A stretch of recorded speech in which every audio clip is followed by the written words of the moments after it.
Okay अभी इसमें next जो देखो हम लोगों ने स्टार्ट करना है। फर्स्ट जो पार्ट इसमें अभी हम लोगों ने जस्ट कंप्लीट किया था वो माउथ है। ठीक है, mouth is basically a slit like opening which is present on the ventral side of the body. Ventral मतलब जो आगे वाली साइड है आपकी।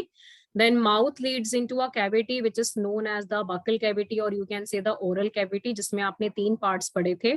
दैट वाज पैलेट, दूसरा टंग और तीसरा भी था टीथ पढ़ा था हमने। टीथ से रिलेटेड डेंटल फॉर्मूला भी किया था। अब बकल कैविटी के बाद जो नेक्स्ट पार्ट इसमें आता है that part is known as the pharynx part. अब सबसे इंपॉर्टेंट पॉइंट देखो क्या है। फेरिंग्स के ऊपर एक लाइन में ना एक क्वेश्चन है जो बहुत कॉमनली पूछा जाता है कि फेरिंग्स जो है वो कॉमन चैम्बर होता है for food and air. So it is the common chamber for food and air. मतलब जो खाना आप खाते हो, निगलते हो, वो भी फेरिंग्स में जाता है। जो एयर आप इनहेल करते हो वो भी फेरिंग्स में जाती है। तो मैं जस्ट एक हल्का सा डायग्राम बना के आपको यहाँ पर समझा देती हूँ। मान के चलो बेटा, ये आप लोगों के पास है फेरिंग्स पोर्शन और फेरिंग्स आगे जाके खुलता है दो ट्यूब्स में। ठीक है, जैसे फॉर एग्जांपल एक ये ट्यूब हमारे पास है और एक ये ट्यूब है। अब इन दोनों ट्यूब्स में मान के चलो ये पार्ट हमारे पास आ गया pharynx part which is the common chamber for food and air. और ये वाले पार्ट को हमने नाम दे दिया oesophagus. Oesophagus is commonly known as the food pipe, जो खाना कंडक्ट करती है स्टमक की तरफ, तो इसलिए इसको क्या बोला जाता है, फूड पाइप। और ईसोफेगस के जो साइड में बेटा ये ट्यूब आप लोगों को नजर आती है, this is known as the trachea and trachea is commonly known as the windpipe. Trachea को क्या बोला जाता है, विंड पाइप बोला जाता है। अब आप ये देखो कि जो इनका नाम है वो इनके फंक्शन के बेस्ड पे है। फूड पाइप क्यों बोलेंगे, बिकॉज वो फूड को कंडक्ट करेगा टुवर्ड स्टमक। विंड पाइप क्यों बोलते हैं, बिकॉज वो एयर को कंडक्ट करता है टुवर्ड द लंग्स, तो उसको बोलते हैं ट्रैकिया। एंड फूड पाइप को बोला जाता है ईसोफेगस। अब दूसरी बात ये है कि फेरिंग्स और फूड पाइप के बीच में होती है opening. Now this opening is commonly known as the gullet. इस ओपनिंग को क्या बोला जाता है, गलेट बोला जाता है। So gullet is the opening between the pharynx and the food pipe, जहां से खाना पास होके निकल गया।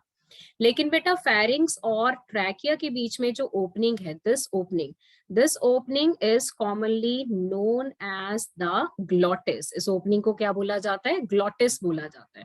तो glottis is the opening between the pharynx and the trachea and gullet is the opening between the pharynx and the oesophagus. तो oesophagus में जाता है खाना और ट्रैकिया में जाती है एयर। ठीक है, तो ऐसा भी हो सकता है कि जो हमारा खाना है वो फूड पाइप में जाने की बजाय सपोज करो विंड पाइप में चला गया। तो कई बार ऐसा होता है ना कि जब आप खाना खा रहे होते हो तो खाना खाते खाते आपको कफिंग स्टार्ट हो जाती है, खांसी हो जाती है। तो it is a kind of reflex section, क्योंकि अगर थोड़ा बहुत कोई फूड पार्टिकल गलती से आपके विंड पाइप में चला गया तो फिर आप कफ करते हो, तो उससे क्या होता है कि वो निकल आता है बाहर, जो कि जरूरी भी है क्योंकि फूड पार्टिकल आपके विंड पाइप में नहीं जाने चाहिए। They must entered into the food pipe. तो उसके लिए क्या करते हैं ना कि जिस टाइम पे आप लोग बेटा डिग्लूटिशन करोगे, स्वेलोइंग करोगे, तो उस टाइम पे जो ग्लॉटिस होती है उसको बंद कर दिया जाता है, ताकि जो फूड है वो आपका विंड पाइप में ना जाए बल्कि फूड पाइप में जाए। तो ग्लॉटिस को कवर करने के लिए एक फ्लैप होता है। फ्लैप मतलब एक ढक्कन के जैसा स्ट्रक्चर जो ग्लॉटिस को कंप्लीटली क्या करता है, कवर कर देता है। तो इस फ्लैप को यहाँ पर क्या नाम दिया जाता है, दिस इज कॉल्ड एपीग्लॉटिस। क्या बोला जाता है इसको, एपीग्लॉटिस, जो ग्लॉटिस को कंप्लीटली कवर कर देगा, so that food particle must not enter into the windpipe and it will protect you. Point is clear. तो जितना भी खाना है बेटा वो फायरिंग से अल्टीमेटली कहाँ चला जाएगा, फूड पाइप में।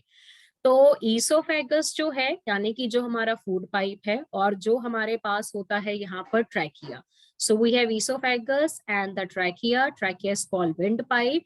दे commonly open into the pharynx, मतलब दोनों कॉमनली किसके साथ कम्युनिकेट करते हैं, कॉमनली वो कम्युनिकेट करते हैं हमारे पास फेरिंग्स के साथ। और एक बेटा कार्टिलेजेनियस फ्लैप है। कार्टिलेजेनियस का मतलब होता है which is made up of cartilage, so it is very elastic in nature. नाम है उसका epiglottis. Epiglottis prevent the entry of the food into the glottis. Epiglottis खाने की एंट्री को रोकेगा, किसमें, ग्लॉटिस में, ड्यूरिंग द टाइम ऑफ डीग्लूटिशन और you can say the swallowing. Clear. तो ये आपको एक तरीके से प्रोटेक्शन प्रोवाइड करेगा। पॉइंट समझ में आ गया?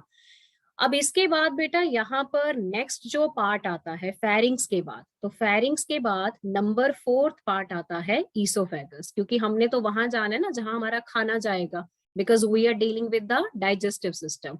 तो फेरिंग्स में जो खाना था वो हमने डाल दिया ईसोफेगस में, ठीक है। अब ईसोफेगस हमारे पास क्या है, it is a long tube जो हमारे नेक को क्रॉस करके हमारे चेस्ट कैविटी को क्रॉस करके नीचे तक जाती है। अभी क्या है कि हमारे पास देखो, हमारे पास क्या होगा, oesophagus is like a tube, ये कंसीडर करो आपके पास एक ट्यूब है, and this tube is basically known as the food pipe. तो ये फूड पाइप बेटा हमारे नेक को, हमारे थॉरेक्स को क्रॉस करता हुआ डायाफ्राम तक पहुंच गया, जिसके नीचे तो आपका स्टमक स्टार्ट हो जाता है, तो ये जाता है स्टमक तक। तो इसके अंदर क्या प्रेजेंट होता है, इसके अंदर होता है बॉल लाइक स्ट्रक्चर जिसको हम नाम देते हैं बॉलस। अब आप सोचोगे व्हाट इज बॉलस, तो बॉलस का मतलब होता है कि जो खाना है वो सलाइवा के साथ मिक्स हो चुका है। आपने कभी नोटिस किया है जब आप कोई चपाती की बाइट लेते हो, मुंह में डालते हो, उसको चबाते हो, चर्न करते हो, च्यू करते हो, तो वो धीरे धीरे सलाइवा के साथ मिक्स हो जाती है। फिर यू कैन नोटिस कि it convert into a very small ball like structure जिसको आप स्वेलो करते हो, निगल जाते हो उसको। तो वो बेटा जो बॉल लाइक स्ट्रक्चर होता है ना, उसको बॉलस बोला जाता है। बॉलस का मतलब होता है कि आपका जो खाना है वो अच्छे से चर्न हो चुका है, चबा लिया है आपने, और वो आपके सलाइवा के साथ मिक्स हो चुका है। So it convert into a very small ball like structure which is called bolus. अब बेटा ईसोफेगस की अगर मैं वॉल की बात करूं, तो ईसोफेगस की वॉल में मसल प्रेजेंट है, those muscles are known as smooth muscle which are involuntary muscle, ठीक है। स्मूथ मसल में होता है regular contraction and relaxation, so these muscle undergo regular contraction and relaxation। तो इनके कॉन्ट्रैक्शन और रिलैक्सेशन से बनती है wave like movements, and these wave like movements जो कि आपको ईसोफेगस में देखने को मिलेंगी, इन वेव लाइक मूवमेंट्स को नाम दिया जाता है पेरिस्टाल्सिस। क्या बोला जाता है इसको, पेरिस्टाल्सिस, जो कि धीरे धीरे खाने को नीचे की तरफ पुश करती है। तो जब ईसोफेगस की वॉल में मसल कॉन्ट्रैक्ट और रिलैक्स करेंगे, तो ईसोफेगस की वॉल में ऐसी मूवमेंट्स आती हैं, इनको बोलते हैं wave like movements, and the process is called peristalsis, जो धीरे धीरे बॉलस को यानी कि खाने को नीचे पुश करेगा। क्योंकि बेटा हमने ईसोफेगस से खाना कहाँ डालना है, आपके स्टमक में, ठीक है। तो यू विल नोटिस कि ईसोफेगस की वॉल में ऐसी वेव लाइक मूवमेंट्स आपको नजर आती हैं जो धीरे धीरे हमारे बॉलस को यानी कि खाने को पुश करती हैं नीचे की तरफ, that is toward the stomach. तो इन वेव लाइक मूवमेंट्स को हम क्या नाम देते हैं, these are called peristalsis. And what is the function of the peristalsis, it push the bolus into the stomach. ये बॉलस को कहाँ पुश करेंगी, स्टमक में पुश करेंगी। So that is the function of the part which is known as esophagus. हाँ जी बेटा, this part is clear to everyone in the class. इतना समझ में आ गया about the pharynx, about the glottis, epiglottis and the food pipe that is called esophagus. Yes or no? Is it completely understandable? हाँ जी मैं question check कर रही हूँ, देखूं जरा क्या क्वेश्चन भेजा था आपने। बेटा युवुला जो है वो यहाँ नहीं काम करता ना, युवुला ऊपर की तरफ जाता है तो वो इंटरनल नॉस्ट्रिल को क्लोज करता है, जो ये वाली ओपनिंग है, ताकि खाना यहाँ ना आए बल्कि अंदर को जाए। अंदर मतलब टुवर्ड फेरिंग्स, खाना हमने फेरिंग्स तो भेजना है। अब फेरिंग्स के बाद खाना कहाँ जाएगा, वो नीचे को जाएगा ना, ऊपर को थोड़ी आता है खाना, ठीक है। खाना खाते हो तो खाना आगे और नीचे को ही जाएगा ना, ऊपर को नहीं आएगा बेटा।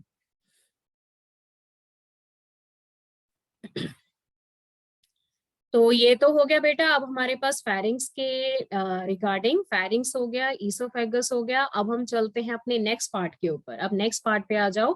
ईसोफेगस के बाद देखो जो नेक्स्ट पार्ट आता है that is basically the stomach, ठीक है। अब नेक्स्ट पार्ट हमारे पास कौन सा आता है, स्टमक। और स्टमक को बायोलॉजिकली नाम दिया जाता है गैस्टर। अगर कभी गैस्टर वर्ड सुनने को मिला ना, तो गैस्टर का मतलब होता है स्टमक, ठीक है। तो इसीलिए जो ग्लैंड हमें बेटा स्टमक में मिलते हैं उनको गैस्ट्रिक ग्लैंड बोला जाता है। जो गैस्ट्रिक वर्ड है वो गैस्टर से आता है, और गैस्टर किसके लिए यूज होता है, स्टमक के लिए। तो पहली बात, जो हमारे पास स्टमक है वो कैसा ऑर्गन है? Stomach is a J shape organ. Clear? Stomach हमारे पास कैसा ऑर्गन है? Stomach is basically a J shape bag like structure. दिखने में थोड़ा जे शेप दिखेगा आपको, and it is basically a bag like structure. और ये हमारी बॉडी में कहाँ प्रेजेंट है? It is present on the left portion of abdominal cavity. आपका जो एब्डोमेन है ना, this is your abdominal cavity, तो एब्डोमिनल कैविटी के लेफ्ट साइड में ऊपर की तरफ मिलता है, क्योंकि बेटा राइट साइड पे लिवर होता है। Liver is always right, liver is always right, stomach is always left. तो लिवर राइट है तो राइट साइड पे लिवर है आपका, लेकिन लेफ्ट साइड पे ऊपर की तरफ आपको क्या मिलता है? स्टमक मिलता है। तो stomach is always present on the upper left portion of abdominal cavity. Clear? Point is clear? और इसमें बेटा मेन आपको ना 3 पार्ट्स मिलते हैं, और नई एनसीईआरटी देखोगे तो उसमें 4 पार्ट्स हैं। मैं डायग्राम से समझा देती हूँ। पहला पार्ट हमारे पास आता है fundus. So first part is the fundus, जो ऊपर की तरफ आपको ये डोम शेप नजर आता है। ठीक है? देन उसके बाद नीचे वाला पार्ट है सेकेंड, इस पार्ट को बोलते हैं कार्डिएक। देन उसके बाद बेटा थर्ड पार्ट एक और इंक्लूड किया गया है आपकी नई एनसीईआरटी के अकॉर्डिंग, इस पार्ट को नाम दिया जाता है बॉडी। और सबसे जो लास्ट पार्ट होता है स्टमक का, जो थोड़ा सा आपको नैरो नजर आता है पीछे की तरफ, अगर आप ध्यान से देखो, this narrow portion is known as the pyloric. तो बेसिकली स्टमक में टोटल 4 पार्ट्स हैं। ऊपर जो डोम शेप पार्ट है वो फंडस है। देन उसके बाद सेकेंड पार्ट आता है कार्डियक। फिर जो ब्रॉड पार्ट है उसको बॉडी बोला जाता है। और जो लास्ट में बेटा नैरो पार्ट है उसको क्या बोलते हैं? पाइलोरिक बोलते हैं। ठीक है? अब आप ये देखो कि हमारा जो फूड पाइप है, यानी कि जो हमारा ईसोफेगस है, वो अल्टीमेटली कहाँ ओपन करेगा? स्टमक में ओपन करेगा। तो बेटा जो ओपनिंग है, it must be guarded by the sphincter. Sphincter जो होते हैं वो गेट का काम करते हैं, कि एक बार अगर वो बंद हो गए तो कोई चीज फिर आगे पीछे नहीं जा सकती। जैसे सपोज करो ईसोफेगस से खाना निकल के स्टमक में चला गया, तो स्टमक ने खाने का सेमी डाइजेशन स्टार्ट कर दिया। अब वो वापिस ईसोफेगस में नहीं जाना चाहिए, तो उसके लिए हम क्या करते हैं? स्फिंक्टर जो होता है ना, जो गेट का काम करता है, उसको बंद कर देते हैं। और वो जरूरी भी है, ठीक है? नहीं तो बैकफ्लो हो जाएगा ना चीजों का, और वो नहीं होने देना है हमने। तो ईसोफेगस की जो ओपनिंग होती है into the stomach, this opening is regulated by a sphincter. तो इस स्फिंक्टर को कॉमनली नाम दिया जाता है कार्डियक स्फिंक्टर। क्या बोला जाता है इसको? Cardiac sphincter, which regulate the opening of esophagus into the stomach. Clear? और बेटा इसका दूसरा नाम भी याद कर लो, it is also called gastroesophageal sphincter. Gastroesophageal इसलिए बोला जाता है because it is present between the esophagus and the gaster. Gaster का मतलब स्टमक। ईसोफेगस और स्टमक की ओपनिंग के बीच में है, तो इसको बोलते हैं गैस्ट्रोईसोफेजियल स्फिंक्टर। और क्योंकि कार्डियक पार्ट के नजदीक है, तो इसको आप दूसरा नाम क्या दे सकते हो? Cardiac sphincter. क्या बोला जाता है इसको? Cardiac sphincter. क्लियर?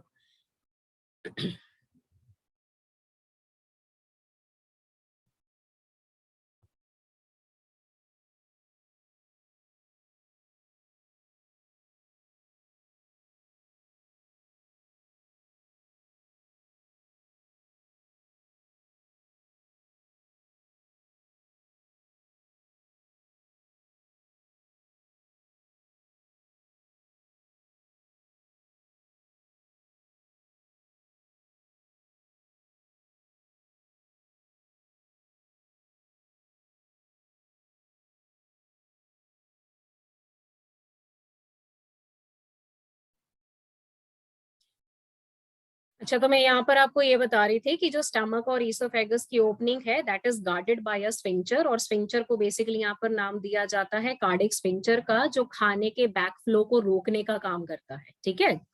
सेम तरीके से बेटा जो हमारे स्टमक का लास्ट पार्ट है, जिसको हम नाम देते हैं पाइलोरिक। अभी देखो, पाइलोरिक हमारे स्टमक का लास्ट पार्ट है, और वो ओपन करता है हमारी स्मॉल इंटेस्टाइन में। और स्मॉल इंटेस्टाइन के पहले पार्ट को क्या बोला जाता है? ड्यूडेनम। यानी कि पाइलोरिक आगे जाके कहाँ खुलेगा? First part of small intestine. ये देखो लिखा भी हुआ है, the pyloric portion opens into the first part of small intestine, and that first part is known as the duodenum. तो इनकी ओपनिंग को रेगुलेट करने के लिए अगेन बेटा यहाँ पर फिर से हमारे पास एक स्फिंक्टर होगा, और इस स्फिंक्टर को नाम दिया जाता है पाइलोरिक स्फिंक्टर। क्या बोला जाता है स्फिंक्टर को? Pyloric sphincter, which regulate the opening of pyloric into the duodenum. क्योंकि बेटा जो खाना आपके स्टमक में सेमी डाइजेस्ट हुआ, क्योंकि खाना जो है वो सेमी डाइजेस्ट होता है, फुली डाइजेस्ट नहीं होता है स्टमक में, तो वो खाना होता है एसिडिक नेचर का। जब हम उसको स्टमक से निकाल के स्मॉल इंटेस्टाइन में भेजेंगे तो चांसेस है कि खाने का बैकफ्लो भी हो सकता है, जो कि नहीं होने देना है। तो उसके लिए स्फिंक्टर क्या कर दिया जाता है? क्लोज कर दिया जाता है। तो एक बार जो चीज आगे निकल गई वो पीछे नहीं आ सकती, क्योंकि स्फिंक्टर उस चीज को रोक के रखेंगे। So that is the function of the pyloric sphincter as well as the cardiac sphincter. Point is clear? ठीक है, तो ये हम लोगों के पास है regarding the structure of the stomach. अब स्टमक का बेटा स्ट्रक्चर तो क्लियर हो गया, अब इसी के साथ साथ आप इसके फंक्शन भी क्लियर कर लो। तो देखो सबसे पहले स्टमक का मोस्ट इंपॉर्टेंट फंक्शन क्या है कि स्टमक में हमें मिलते हैं glands, and those glands are known as the gastric gland. तो जैसा नाम है ना, उसी के नाम से ग्लैंड का नाम है, गैस्टर बोलते हो तो you have the gastric gland. दूसरी बात, गैस्ट्रिक ग्लैंड से बेटा जूस निकलता है जो कि एक तरीके का डाइजेस्टिव जूस है, तो इसको नाम दिया जाता है गैस्ट्रिक जूस। तो गैस्ट्रिक जूस करता है खाने का डाइजेशन, ब्रेक डाउन। तो स्टमक में जो डाइजेशन हम लोग करते हैं वो कैसा होता है? Semi digestion of food. Always remember, stomach में खाने का कंप्लीट डाइजेशन नहीं होता है, कंप्लीट कहाँ जाके होता है? स्मॉल इंटेस्टाइन में। तो स्टमक में खाने का क्या होगा? Semi digestion. तीसरा इंपॉर्टेंट पॉइंट बेटा, स्टमक में एक फैक्टर रिलीज होता है, ठीक है, that factor is known as the Castle intrinsic factor. क्या बोला जाता है इसको? कैसल इंट्रिंसिक फैक्टर, जो स्टमक के गैस्ट्रिक जूस में है। Now this factor is required for the absorption of vitamin B12। आप अपनी डाइट में कितना भी विटामिन B12 ले लो, लेकिन उसको लेने का फायदा तभी है जब आपके पास ये फैक्टर होगा, क्योंकि ये फैक्टर क्या करवाता है? विटामिन B12 का एब्जॉर्प्शन करवाता है। और vitamin B12 is required for what purpose? It is required for the formation of RBC. RBC formation के लिए बहुत जरूरी है, ब्लड सेल्स की फॉर्मेशन के लिए, ठीक है। तो इसकी डेफिशिएंसी से एनीमिया भी हो सकता है। तो उसके लिए हमें कैसल इंट्रिंसिक फैक्टर होना बहुत जरूरी है, जो कि हमारे गैस्ट्रिक जूस में प्रेजेंट है। नंबर फोर्थ फंक्शन आप लोगों के पास है कि जो स्टमक है बेटा वो खाने को टेम्पररी टाइम के लिए क्या करता है? स्टोर करता है। So it help in the temporary storage of the food. कम से कम 4 से 5 घंटे के लिए जो खाना है वो स्टमक में रहेगा, क्योंकि खाने का क्या होता है? Semi digestion. तो उतनी देर तक वो खाने को स्टोर करता है। तो स्टमक के बेटा इंपॉर्टेंट फंक्शन चेक करो। पहला है कि इसमें गैस्ट्रिक ग्लैंड्स हैं, तो it release the gastric juice. It help in the semi digestion of the food material. It releases the Castle intrinsic factor, which help in the absorption of vitamin B12, and it also help in the temporary storage of the food material. So these are the function of the gaster or the stomach, which is present on the upper left portion of abdominal cavity. Anji beta, this slide is clear to everyone in the class? Yes or no? Third point बेटा ये है कि stomach में जो gastric juice release होगा उसमें एक factor होता है जिसका नाम है castle intrinsic factor, and this factor is required for the absorption of vitamin B12। यानी कि अगर ये फैक्टर आपके पास नहीं हुआ तो आप B12 को एब्जॉर्ब नहीं कर सकते, और जितना मर्जी आप अपना डाइट में विटामिन B12 लेते रहो उसका कोई फायदा नहीं है जब तक ये फैक्टर आपके पास नहीं है। तो अगर ये फैक्टर बाय चांस नहीं है तो B12 आप एब्जॉर्ब नहीं कर पाओगे, तो उस वजह से आपकी बॉडी में आरबीसी फॉर्मेशन अफेक्ट होगा। You can suffer from anaemia, ठीक है बेटा। ये जो आप लोगों के पास स्फिंक्टर है, समटाइम ऐसा होता है कि स्फिंक्टर जो है वो टाइटली या प्रॉपरली क्लोज्ड नहीं होते हैं। जैसे कि कार्डियक स्फिंक्टर अगर प्रॉपरली या टाइटली क्लोज्ड ना हो तो स्टमक का थोड़ा बहुत जो सेमी डाइजेस्टेड कंटेंट है, जो फूड है, वो वापस ईसोफेगस में आ जाता है, जिससे ना पर्सन को फिर जलन सी महसूस होती है अपनी चेस्ट कैविटी में। तो वो गैस्ट्रिक प्रॉब्लम है, कभी कभी वो हो जाती है। और इवन आप वॉमिटिंग का केस देखो तो वॉमिटिंग भी तभी होती है जब ये स्फिंक्टर प्रॉपरली क्लोज नहीं हो पाते, क्योंकि वॉमिटिंग के टाइम पे अभी हमने पढ़ा था ना पेरिस्टाल्टिक मूवमेंट, पेरिस्टाल्टिक वो होती हैं जो खाने को आगे की तरफ पुश करती हैं। वॉमिटिंग में एंटी पेरिस्टाल्टिक मूवमेंट होती है। एंटी का मतलब होता है जो चीजों को पीछे की तरफ धक्का मारती है, पुश करती है। तो एंटी पेरिस्टाल्टिक की वजह से खाना यानी कि जो स्टमक का सेमी डाइजेस्टेड फूड है वो बहुत ही फोर्सफुली मुंह के थ्रू बाहर निकल आता है। तो उस टाइम पे वे स्फिंक्टर भी कुछ नहीं कर पाते, ठीक है। लेकिन वो होगा किसी पर्टिकुलर कंडीशन में, जैसे वॉमिटिंग कोई नॉर्मली तो नहीं आती ना आपको, अगर आप बीमार हो तभी आती है वो चीजें। क्लियर। फोर्थ पॉइंट बेटा ये लिखा है कि जो स्टमक में खाना है वो 4 से 5 घंटे के लिए रहेगा, तो उतनी देर तक उसका सेमी डाइजेशन चलेगा। तो वी कैन से कि वो खाने को थोड़ी देर रखने का काम करता है, तो टेम्पररी उसको स्टोर करता है। पेरिस्टाल्सिस, साक्षी बेटा, पेरिस्टाल्सिस का मतलब ये है कि जो ईसोफेगस की वॉल है which is made up of smooth muscle, तो मसल जो है रेगुलरली कॉन्ट्रैक्ट या रिलैक्स करते हैं, जिससे वॉल में ऐसी मूवमेंट आपको मिलती है। ये वेव लाइक मूवमेंट्स होती है ना, इसको पेरिस्टाल्सिस बोलते हैं। इन्हीं वेव लाइक मूवमेंट्स की वजह से खाना धीरे धीरे नीचे को पुश होगा। नीचे को पुश होने का मतलब टुवर्ड स्टमक जाएगा। पॉइंट समझ में आ गया? हाँ जी, ऑल डन, क्लियर हो गया बेटा सभी बच्चों के डाउट्स? समझ में आ रहा है सबको? ठीक है। तो फर्स्ट पार्ट हमारे पास है माउथ, देन उसके बाद है बकल कैविटी, देन उसके बाद आता है फेरिंग्स। फेरिंग्स को क्या बोलते हैं? Common chamber for food and air. Pharynx से खाना आप कहाँ भेजोगे? Oesophagus. Oesophagus is called the food pipe. और फूड पाइप से खाना जाता है जे शेप बैग लाइक ऑर्गन, जो कहाँ प्रेजेंट है? Upper part of your left side of abdominal cavity. तो वहां पर जाता है खाना, और खाने का क्या होता है? Semi digestion. तो ये बेसिकली आप लोगों ने करना था रिगार्डिंग द स्टमक। क्लियर। अब ये तो हो गया बेटा आपके पास यहाँ पर स्टमक के बारे में। अब हम चलते हैं अपने नेक्स्ट पार्ट के ऊपर। स्टमक के बाद जो नेक्स्ट पार्ट आता है वो कौन सा है? Small intestine. अब पहली बात देखो, स्मॉल इंटेस्टाइन को स्मॉल क्यों बोला जाता है? पहली बात तो अगर हम इसकी लेंथ की करें तो लेंथ बेटा अप्रोक्सीमेटली 6.25 मीटर है, तो लेंथ तो बहुत ज्यादा है। लेकिन इसका जो डायमीटर होता है, डायमीटर इज वेरी लेस। ठीक है, डायमीटर इसका लेस है, इसीलिए इसको स्मॉल इंटेस्टाइन बोलते हैं। तो स्मॉल का मतलब ये नहीं कि लेंथ कम है, स्मॉल का मतलब होता है डायमीटर कम है। ठीक है, थोड़ी पतली है हमारे पास। और इसमें बेटा 3 पार्ट्स होते हैं। सबसे पहला पार्ट आता है सी शेप, जिसको नाम दिया जाता है ड्यूडेनम।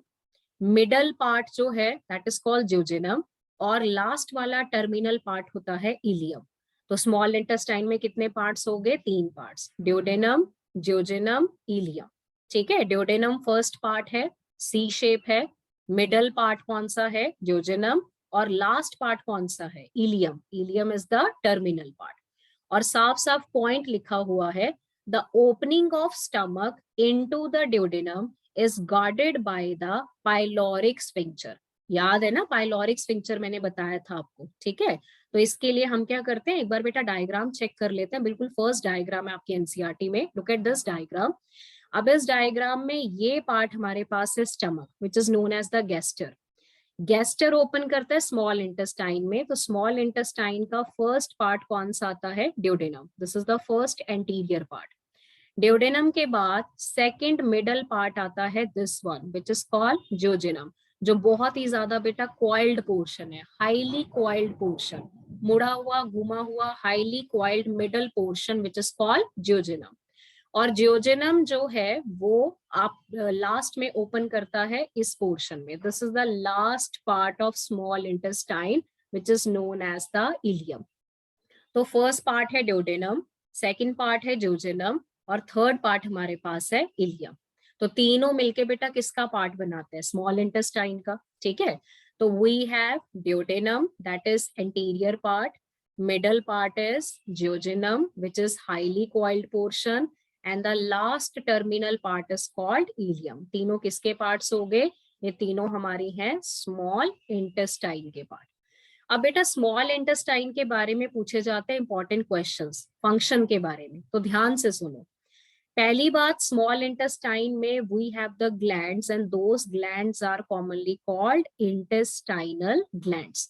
तो इंटेस्टाइनल ग्लैंड से निकलता है juice and that juice is known as the intestinal juice.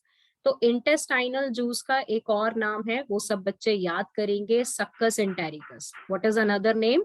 Succus entericus, which help in the digestion of food material.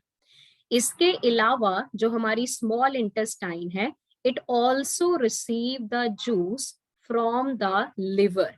कौन सा जूस रिसीव करता है? From the liver. तो लिवर से बेटा कौन सा जूस निकलता है? The liver releases the bile juice and pancreatic juice from the pancreas. तो बेटा पेनक्रियाटिक जूस जो कि पेनक्रियास से निकलता है, बाइल जूस जो कि लिवर से निकलता है, ये भी अल्टीमेटली आपके कहाँ रिलीज हो जाते हैं? स्मॉल इंटेस्टाइन में। तो यानी कि स्मॉल इंटेस्टाइन में ना 3 डाइजेस्टिव जूसेस हैं, ध्यान से देखो। पहला है इंटेस्टाइनल जूस, सेकंड है बाइल जूस और तीसरा कौन सा है? Pancreatic juice. तीनों जूस आ गए। तो ऑब्वियसली स्मॉल इंटेस्टाइन क्या करेगा? It will causes the complete digestion of food material. Small intestine क्या करेगा? Complete digestion of food. तो ऑलवेज रिमेंबर, स्टमक में जो खाने का डाइजेशन होता है वो सेमी डाइजेशन होता है, आधा, लेकिन वो कंप्लीट कहाँ जाके होता है? स्मॉल इंटेस्टाइन में, because small intestine receive 3 kind of the juices. What is the name? Intestinal juice, bile juice and pancreatic juice. Clear? Apart from this, intestine की जो इनर लाइनिंग है, इनर लाइनिंग मतलब जो सबसे अंदर वाली लेयर है, the inner lining gives the finger like projection. Inner lining में आपको बहुत सारे बेटा फिंगर लाइक प्रोजेक्शंस नजर आते हैं। These finger-like projections are known as the villi. क्या बोला जाता है finger like projections को? Villi. So what is the function of the villi? The villi increase the surface area for absorption.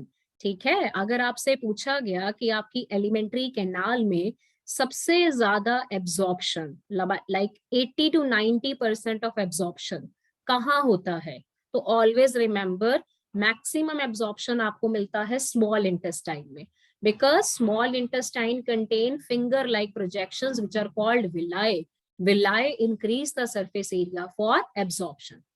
तो small intestine में बेटा 3 पार्ट्स हैं, duodenum, jejunum, ilium.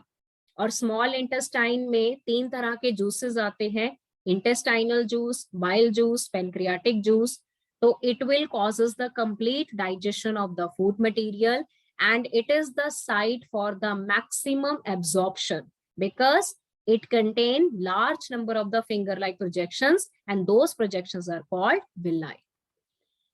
Anji beta, this point is clear to everyone in the class? Yes or no?